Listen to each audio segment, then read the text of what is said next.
Praise God. Are you ready for God's Word? Let's all open the Bibles in the book of Psalm. Psalm 23, verse 4. Yung mga nakakabisado po ng Psalm 23, alam niyo yung verse 4. Sabay-sabay po nating basahin. Yea, though I walk through the valley of the shadow of death, I will fear no evil, for you are with me.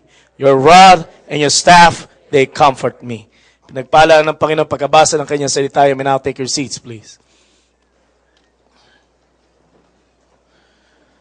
The title of the message that I would like to share with you this afternoon is Walking Through Dark Valleys. Walking Through Dark Valleys. Here's an interesting fact about life. In order to have a green lush vegetation, you must have rain.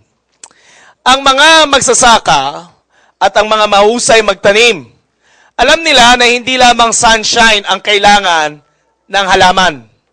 Kailangan din ng ulan.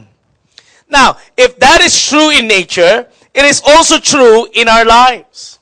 And the Bible tells us that there are a lot of valleys in your life and in my life. Now, the Bible speaks of many valleys that are viewed as problems. Pagka sa Bible po nabanggit yung valley, madalas po ang ibig sabihin niyan ay suliranin.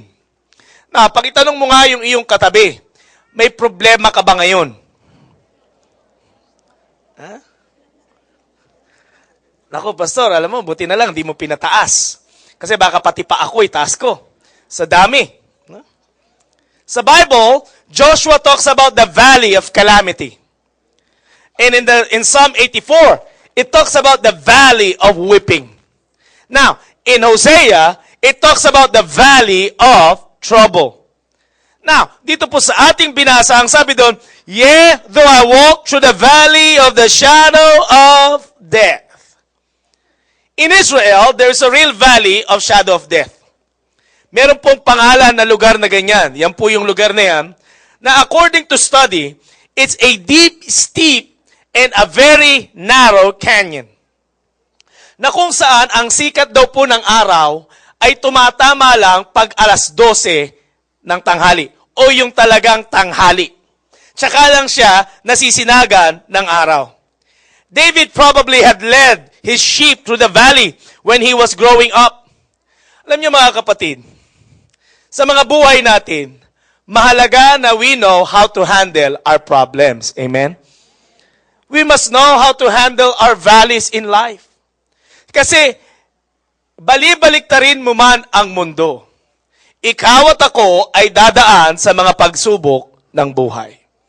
Now, there are facts that I would like us to learn about valleys. Una, dark valleys are unavoidable. Pakisabi mo nga sa iyong katabi, unavoidable. Ibig sabihin, hindi maiiwasan. They are going to happen in life. You can count on it. And you may be coming out of one right now, or you may be in the middle of a valley right now. Maaaring pumunta ka rito, katatapos mo lang maglakad sa dark valley.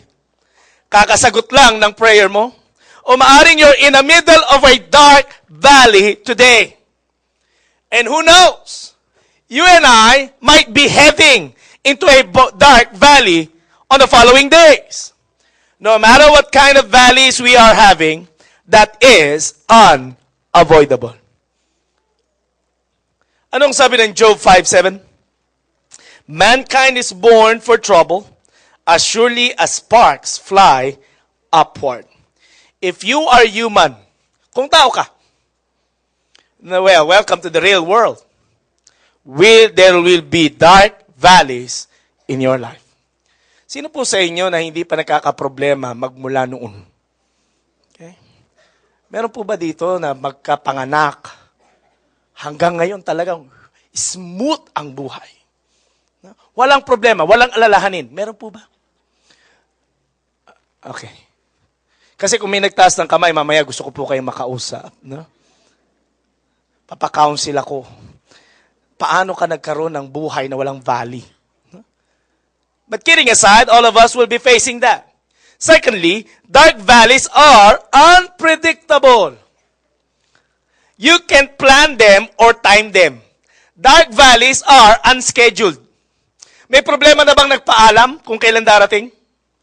Magkakasakit ka alas 3 ng hapon, Biyernes, no? Huwag ka lalabas ng bahay, darating ako. No problem will be doing such a thing. Dumarating ang pagsubok kung kailan hindi mo siya inaasahan. And they come during the worst time. Kung kailan malala. At kung kailan naman talagang, tsaka siya dumarating. Kapag tayo po ba'y napaplatan ng gulong, ini-schedule ba nating maplatan? Oh no. Madalas napaplatan tayo ng gulong kung kailan nagmamadali ka. Kung kailan may job interview ka. Kung kailan namang may exam ka sa school. Tsaka biglang nasisira ang MRT. Tsaka naman bigla kang, lalo na kung dumadaan kayo ng Commonwealth, tsaka naman biglang nagkakaroon ng rally nang walang pasabi. Now, problems comes like that. Walang pasabi. Sabi ng Jeremiah 4:20, disaster after disaster is reported, for the whole land is destroyed. Suddenly, my tents are destroyed. My tent curtains in a moment. Yung word po na in a moment, that's a word of unpredictability. At kung kailan hindi inaasahan, dumarating ang pagsubok ng buhay. The third thing that we need to understand about dark valleys. Dark valleys are impartial. Pag sinabi pong impartial, no one is immune. No one can escape the problems of life. Whether you are educated or not, whether you are rich or poor, whether you are somebody who had finished your studies, o ikaw ay nasa kalagitnaan pa lang ng pag-aaral sa ngayon, wala pong pinipili ang pagsubok ng buhay. Problems don't care how good or bad you are. They come sa bawat isa sa atin. Kay pastor o attendee ka, tayong lahat ay may mga pagsubok sa buhay. In Matthew chapter 5 verse 45 it says, He causes His sun to rise on the evil and the good, and sends rain on the righteous and unrighteous. Kaya wag mong iniisip na porque Christian ka, dapat exempted ka sa problema. No? Christian ako, dapat wala akong problema eh. Close kami ni Lord, dapat smooth ang buhay ko. No. Huwag kang gaganon. Bakit? That's not really true. Hindi porke tayo mga mananampalataya, hindi na tayo dadaan sa pagsubok ng buhay. May nakapagsabi nga, di ba? Mentras daw tayo mananampalataya, mas maraming problema. Ba't ganun, pastor? Nung nag-Christian ako, mas maraming problema. Parang ayoko na nga mag-Christian ulit. Sabi na mas marami daw problema. Ano ngayon kung mas maraming problema nung naging mananampalataya ka? Mas naging tiyak ka naman sa buhay. Bakit? No matter how many problems you may be having in life, you know that there is someone who will take care of your life. Amen? Pero wag mong sasabihin porque tayo mananampalataya, ay wala na tayong problema. No. All of us would be facing trials in life. But here's a good news. Dark valleys are temporary. Ang lahat po ng valley, they have an end. They don't last forever. Pakisabi sa iyong katabi, they don't last forever. Hindi po permanent residence ang problema sa buhay ng tao. At kahit na po noon, narinig mo na ito sa akin, walang bagyo ang tumatagal sa isang bansa sa loob ng isang taon. Usually, ang bagyo, sandali lang, dumadaan lang. Gayun din ang problema sa buhay ng bawat isa sa atin. Dumadaan lang. Pakisabi sa iyong katabi, matatapos din yan.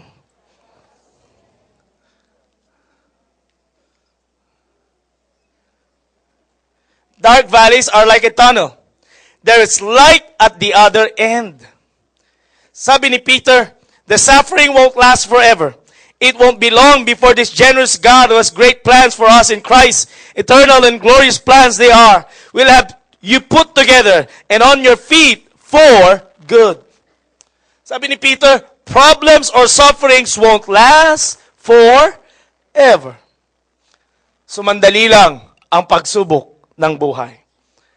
Panlima, dark valleys have a purpose. God has a reason for taking you through dark valleys. Mayroong plano o mayroong dahilan ng Diyos kung bakit tayo dumadaan sa pagsubok. Whether you have a valley full of doubt, despair, discouragement, or defeat, God has a reason behind it. Walang supernatural or walang unnatural doon sa pagdaan natin ng pagsubok. Sa mga buhay natin, be it financial valleys, relationship valleys, emotional valleys, all kinds of valleys in your life, there's a reason for everything. May itinuturo palagi ang Panginoon. Pakisabi sa iyong katabi, may tinuturo lang sa iyo si Lord.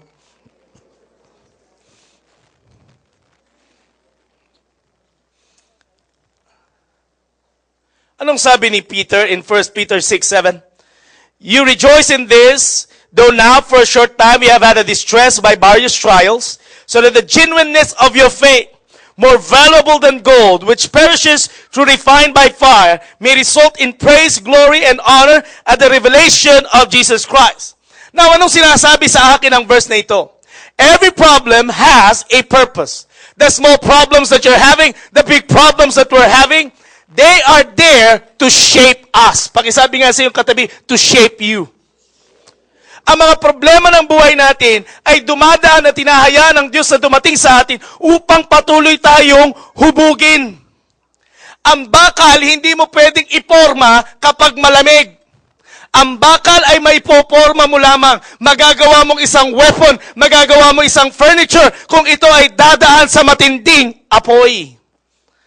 At sa buhay mo at buhay ko, madalas ginagamit ng Diyos ang mga valleys natin upang hubugin ang ating mga pag-uugali. Amen? Yung pagiging mainipin natin, pinadadaan tayo ng Panginoon sa valleys para matuto tayo ng salitang patience. Alam mo yung mahina ang ilong, sabi nila, malambot ang ilong. Pag may problema, walang ibang ginawa kundi umiyak, magmukmok, magkulong sa kwarto, mag-imo-imo, at kung ano-ano pa. God would allow you to go and to pass through your dark valleys. Bakit? Para turuan kang maging matatag ang iyong loob. Amen?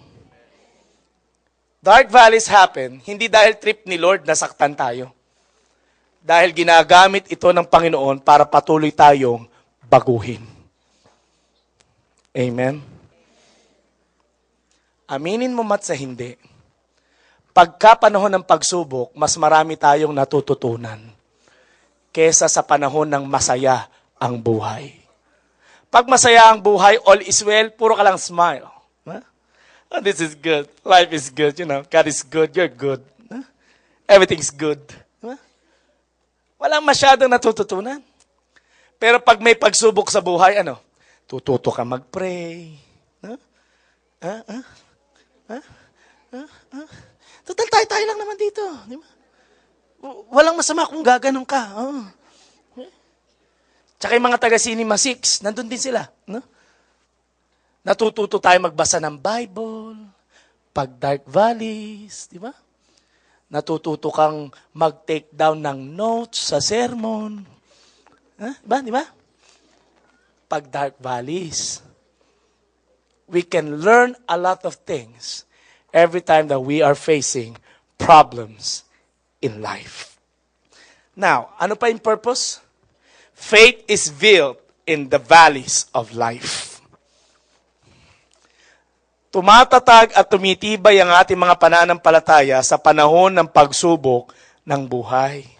How can we know if we are faithful unless we are faced with unfaithfulness?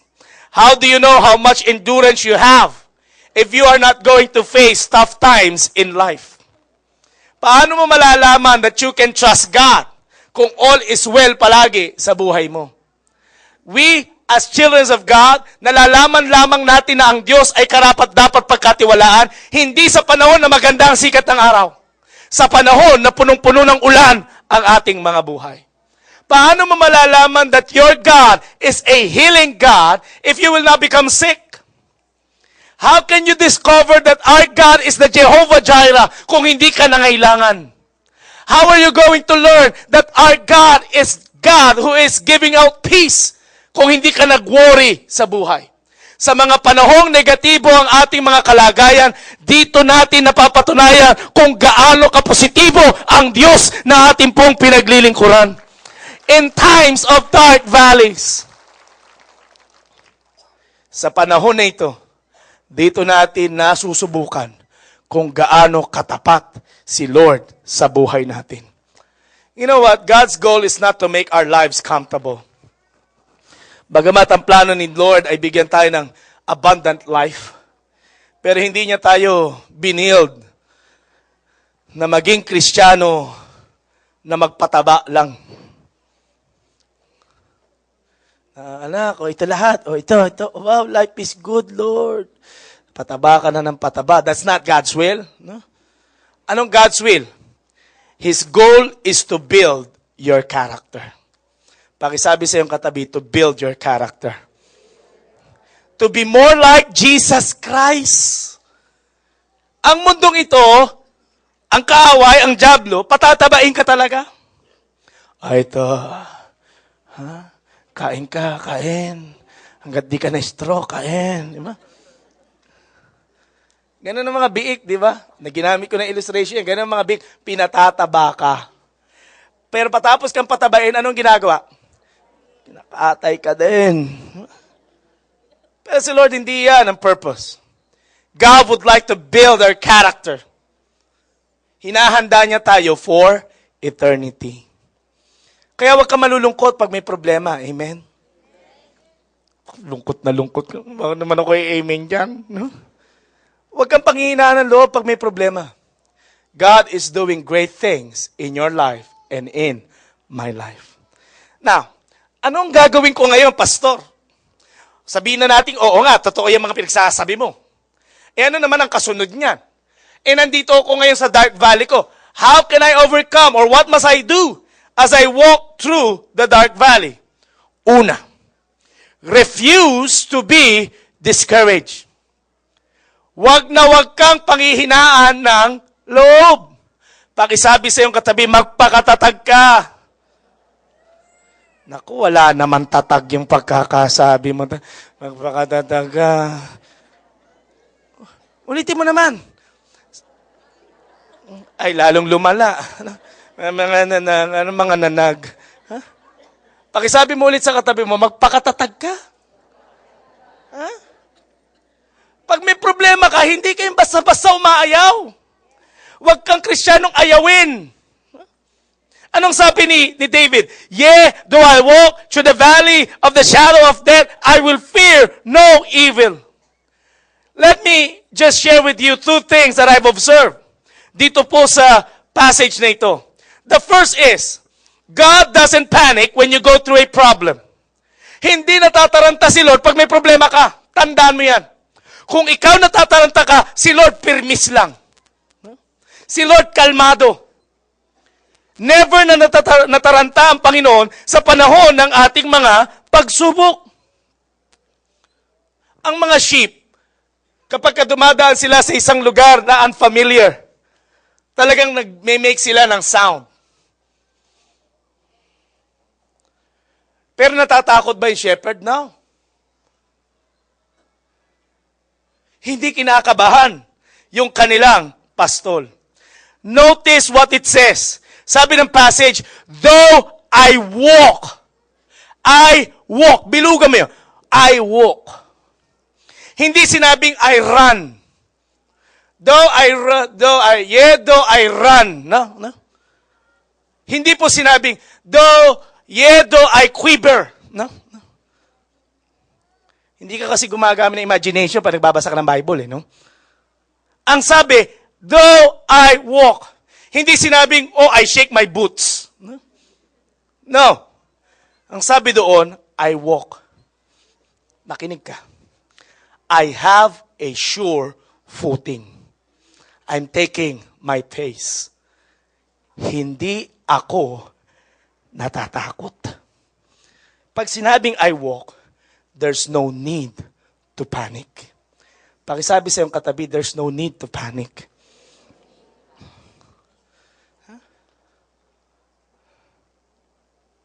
Pag may problema, huwag pinanghina ng loob. Hindi ka dapat natataranta.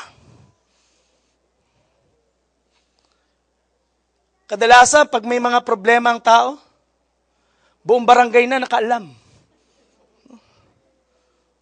Bakit? Puro taranta eh. Panic.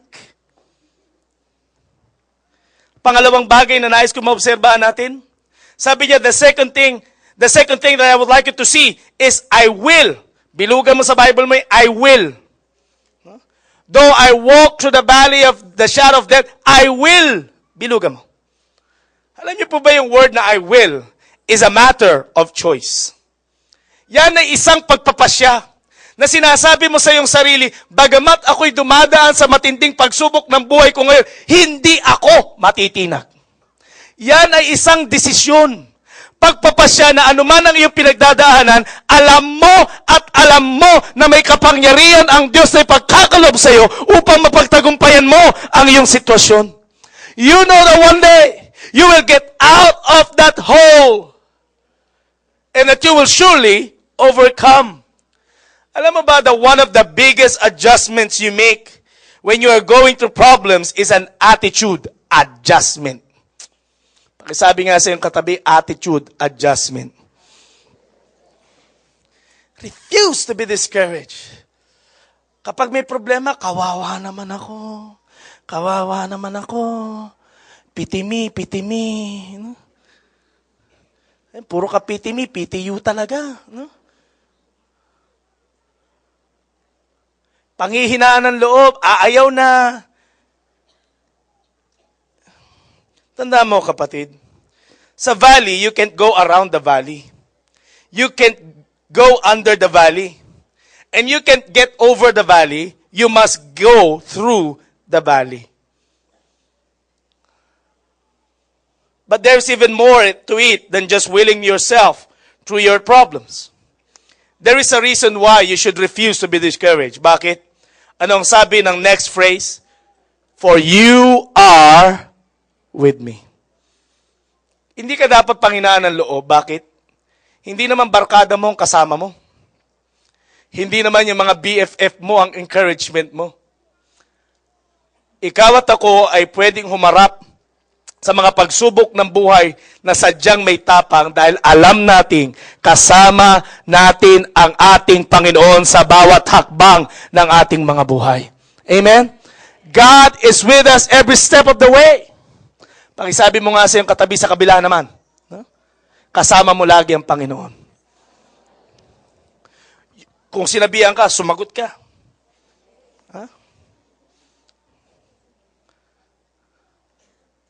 Madalas lagi nating sinasabi, alam na ko yun, pastor, alam ko yun. Kabisado ko na nga yan, God will never leave us nor forsake us. Kasi bakit ka matarantahin? If you're really saying, if you're really admitting and claiming that God will be with you, then there's no need to panic, no need to be discouraged in times of dark valleys. Pangalawa, how are we going to walk through dark valleys? Rely on God's presence. God does not and will never ever leave you alone. Hindi ka kailanman iiwanan ng ating Panginoon. At verse 4 in Psalm, there is a great change in the language. Ano po ang naging pagbabago? Up to this point of time, ang ginagamit po ni David ay yung, He leads me, He guides me, He restores my soul. Ba? Third person. Pero all of a sudden, the language changes from third person to second person. Anong nangyari? Imbis na he, anong sabi ni David? You are with me. Your rod and your staff, they comfort me. All of a sudden, the ultimate becomes the intimate. Ano pong ibig sabihin nito? When you go through dark valleys, you don't walk alone. Hindi ka nag-iisa. Pakisabi sa iyong katabi, hindi ka nag-iisa. Kaya tigilan mo yung kakadrama. No? Ako lang to, ako lang. Kaya ko to. No? Na, even if you are the greatest mind here in this world, you can never overcome your situation alone. At ang kainaman sa isang mananampalataya, mga kapatid, hindi lakas ng loob ang ating ginagamit. Amen? Hindi yung talino natin ang ginagamit natin sa panahon ng pagsubok. Ang mga mananampalataya, alam natin, ang ginagamit natin ay pananampalataya na merong Diyos na kasama nating lumalakad sa lahat ng yugto ng ating pong mga buhay. Hallelujah. And what I like about our God, hindi lang po siya lumalakad, kasabay ka. Oh God. Anong sabi ng Bible? He goes before us. Bago ka pa pumunta doon sa matinding pagsubok na yon, naroon na ang Panginoon. Bakit? I know you had experienced this. Pagdating mo sa pagsubok na yon, payapa ka. Bagamat hindi maganda yung sitwasyon, payapa ka. Hindi ka ba'y natatakot? Hindi ka ba'y nagpapa-press conference lagi? No? Problema ako talaga, call a friend. Pagdating mo doon, payapa ka. Bakit? Naroon na kasi ang Panginoon.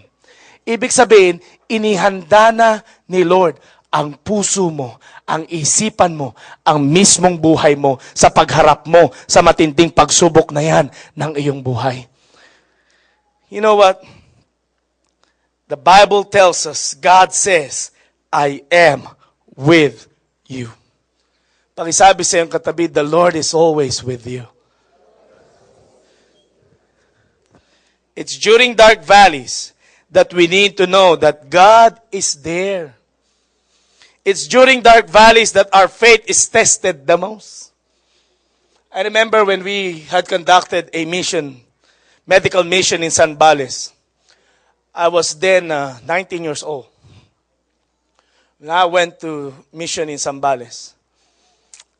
Noong pong panahon na yon, ang Zambales, lalo na doon po sa bandang paanan pa ng malapit sa Mount Pinatubo. Pumunta po kami doon sa mga Aitas. At ang Zambales po noon ay hindi pa talaga ganun ka-progresibo. Yung lugar na amin pong pinuntahan, parang Jurassic Park. As in. Parang Jurassic Park. Ang tataas ng talahib. Hindi kayo magkakakitaan. At walang kuryente. Ang tanging ilaw po namin noon ay flashlight o gasera.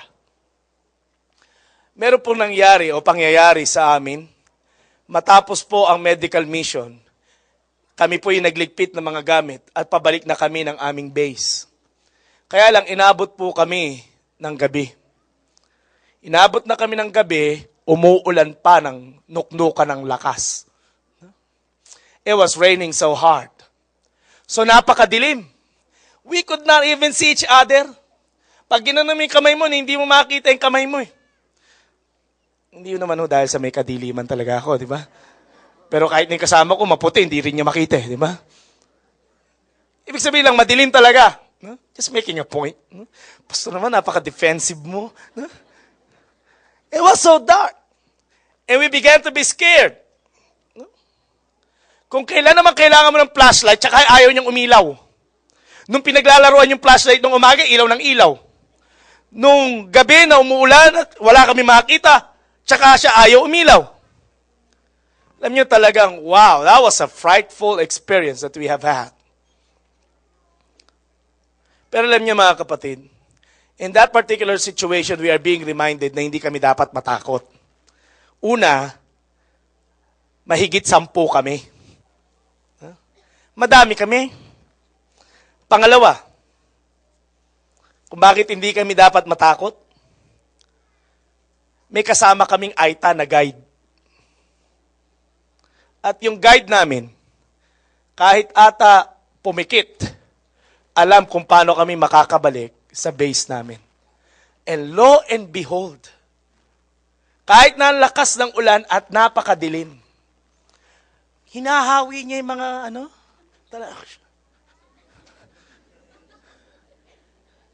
kapit-kapit kami. No? Talagang kumapit kami sa kanya, hawi lang siya. Lo and behold, paglabas namin sa Karimlan, nandun na kami sa base namin. So there's no need to panic. Yung Aita po doon, sosyal. Marunong mag-English. Yung guide namin, nung kami po ay bigla na, ang dilim! Alam niyo yung sagot? Don't panic.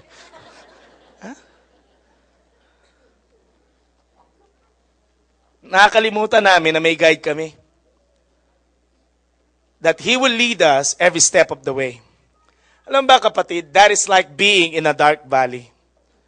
Kahit na hindi mo nakikita ang Lord, God is right there. You and I may not be able to see Him because of the darkness. But the fact remains that God is right there in your situation. Anong sabi ni Jesus in Matthew 28:20? I am with you always, even to the end of the age. Kahit na magunaw pa ang mundo, ako ay inyong kasama. Kapatid, kahit hindi mo makita how God will operate in your life, hindi mo na dapat pinakikialaman yun kung paano kikilos sa Lord. Si Lord, ang mahalaga, alam mong kumikilos ang Panginoon. Even sa background ng iyong buhay, may himala siyang ginagawa sa buhay ng bawat isa sa atin. Hallelujah! Understand that you don't walk this path alone. We have our God who is always present in our lives. Last but not the least, rely on God's protection. If you are walking through a dark valley today, manangan ka sa pag-iingat ng Panginoon. David reminds us that God has a rod and a staff to protect us. Alam niyo po yung rod and staff ay magkaibang gamit. Yung rod po ay maiksi lamang na kahoy, mga 2 feet ang haba niya. 2 ruler ang haba. Napakatigas na klase ng uri ng kahoy na ito. At meron siyang parang matigas na ball sa gitna. Yung pinaka-head nung rod na yan. Saan po ginagamit yung rod? To defend the sheep against wild animals. Yun yung ginagamit nilang pamukpok. Okay? Nagets po ba yung picture? Nagets. And try to imagine that. Ang mga shepherd, trained sila na kahit malayo, alam niyo, parang missile yun eh. Yun yung hinahagis nila. Pinambabato nila sa mababangis na hayop upang sila ay maitaboy. Now, yun naman pong staff. Yung staff is kind of like that. No? Yung hawak ng shepherd. Mahaba siya. It's about 6 feet tall, they say. At meron siyang parang kawit sa dulo. Saan ginagamit ang staff, Pastor? Ginagamit ang staff para sa tupa na mahilig maligaw. Kasi pag naliligaw ang tupa, alam niyo ba ang tupa napaka-dumb? Hindi niya alam na bangin na pala yun. Hindi niya alam na ikapapahamak niya na pala yun. Pero lumalapit pa rin siya. Ang tupa, kahit sa asong lobo, lumalapit siya. Hindi niya alam kakagatin na pala siya. I don't know if you have ever watched a documentary about sheep. Pero ganun ang mga tupa. Anong ginagawa ng shepherd? Yung hook na yon, yun ang pinangkakawit niya. Are you getting the idea? I hope you are. Yun yung pinangkakawit niya para ibalik yung tupa sa tamang landas. Para hindi siya mapahamak. Na, anong kinalaman niya sa buhay natin, Pastor? Ha? Alam mo ba, kapatid, na ang ating kaaway, ang dyablo, sabi ng Bible, is like a roaring lion. Lahat ng pagkakataon gagawin niya upang gawan ka ng hindi maganda. But you know what? God will protect you. At minsan, hindi naman kagagawa ng diablo ang kapahamakan natin. Alam mo yan? Dahil naman sa kagagawan natin. Madalas napapahamak tayo dahil sa katigasan ng ating napapahamak tayo dahil sa kagustuhan natin. Naliligaw ka ng landas, napapahamak ka dahil sa sarili nating mga kagagawan. Yung staff naman ang ginagamit ni Lord, ibinabalik ka upang hindi ka mapahamak. The truth is, brothers and sisters, the shepherd is there to protect his sheep. God had promised us his protection. Pakisabi sa iyong katabi, iingatan ka ng Panginoon. Kaya kapatid, alam mo, pag may problema ka, may problema tayo, huwag ang dating mo parang magugunaw ng mundo. Di ba may mga nagsasabi pa, ikamamatay ko na to. Ay, hindi. Nakakalungkot, may mga Christian ganyan. Christian na, ikamamatay ko to. Ang bigat nito. Ano? Hindi may kamamatay yan. Bakit? Ano sabi ng Bible? Iniingatan ng Diyos ang kanyang mga anak. Alam mo bang anak ka ng Diyos? Parang di ko siguro. Amen? Amen? Alam mo ba that you are a child of God? Na kung ikaw ay anak ng Diyos, iingatan ka ng ating Panginoon by hook or by crook. Kaya huwag kang nagdadadrama na sinasabi mong lagi, nagtagumpay na ang kaaway sa buhay ko, isa akong talunan. Oh no! If you are a child of God, you and I are always on the winning side. Ikaw at ako ay laging may tagumpay sa pangalan ng ating Panginoong Jesucristo. Iingatan ka niya. Wag na wag mong kakalimutan niyan, kapatid. Nobody cares like our God. And nobody can protect like our God. Yung mga nagsasabi-sabi sa iyo na, sagot kita. Alam problema yan, hari, alam problema. Pagkakasabi ng alam problema, hindi nakapani-paniwan eh.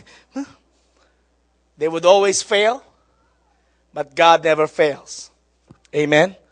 Pakisabi sa iyong katabi, iingatan ka ni Lord. Anong pangako ni Jesus sa bawat isang anak ng Diyos? My Father who has given them to me is greater than all. Guhitan mo to sa Bible mo in John chapter 10:29. And no one is able to snatch them out of my Father's hand. Kung ikaw ay anak ng Diyos, nasa kamay ka ng ating Panginoon.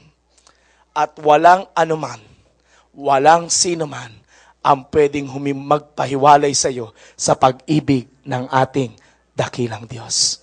Pakisabi sa iyong katabi, sagot ka ni Lord.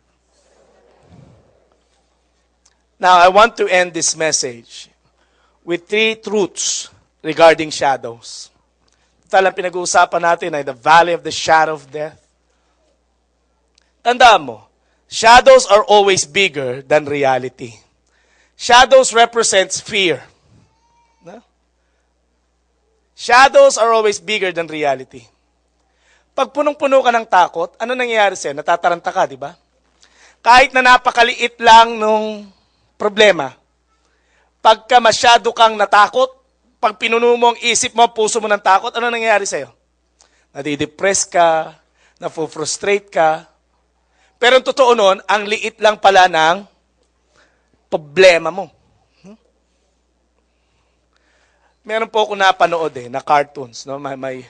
My kids love to watch this. Yung pong Land Before Times.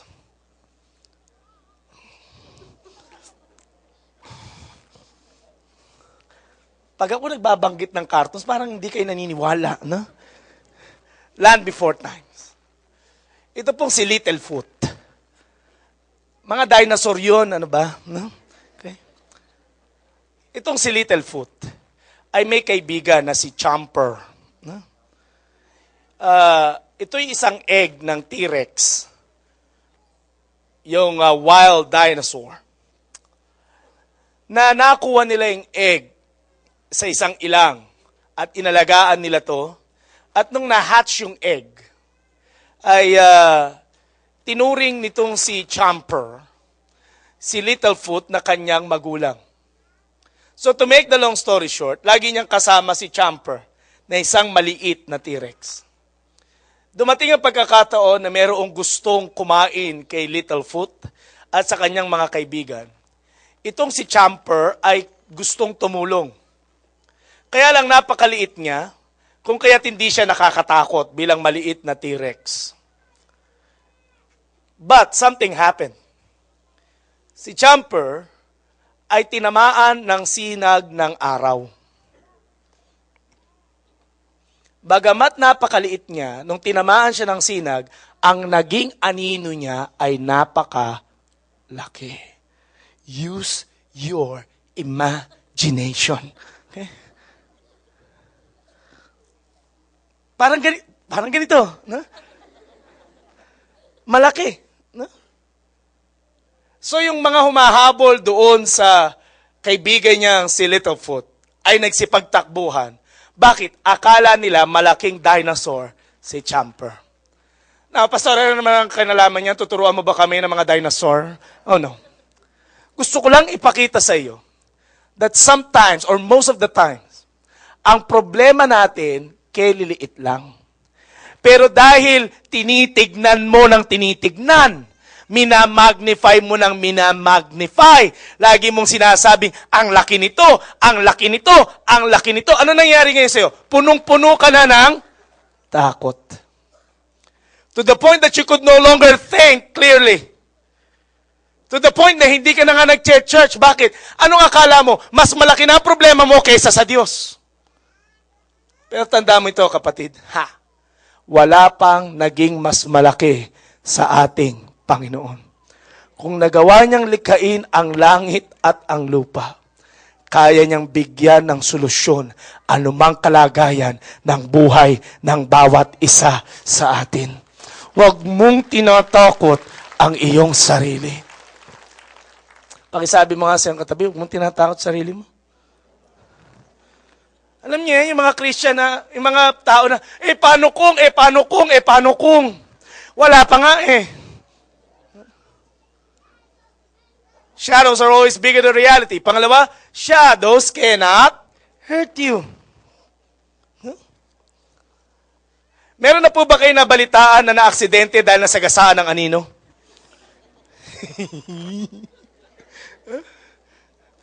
Namatay siya dahil tinamaan ng anino. No? Pag yung truck ang tumama sa'yo, talagang I see the Lord. Di ba? Pero kung yung anino lang ng truck, you will not be hurt. Ano po yung point na nais kong sabihin, mga kapatid? Shadows cannot hurt you. They can only scare you. Kaya yung mga sinasabi nating malalaking pagsubok, etc., hindi ka talaga kayang gapiin na mga bagay na iyan. Yung takot mo, sisirain ka lang niya if you would just continually live out your life in fear. But shadows, they cannot hurt you. Panghuli, shadows only appear when there is a light source. Ano po yung ibig sabihin niyan? You may be in a dark valley right now, but there is a light at the end of the tunnel. May wakas ang lahat ng bagay, kapatid. At matapos ang kadiliman, may liwanag din. Anong sabi ng Bible in Psalm 23 verse 1 up to verse 4? The Lord is my shepherd, I shall not want. He makes me to lie down in green pastures. He leads me beside the still waters. He restores my soul. He leads me in the paths of righteousness for his name's sake. Yea, though I walk through the valley of the shadow of death, I will fear no evil, for you are with me. Your rod and your staff, they comfort me. Are you walking in a dark valley today? trust, rely upon our God. And you shall see yourself walking and passing through your dark valleys. Let us all bow our heads and let us pray.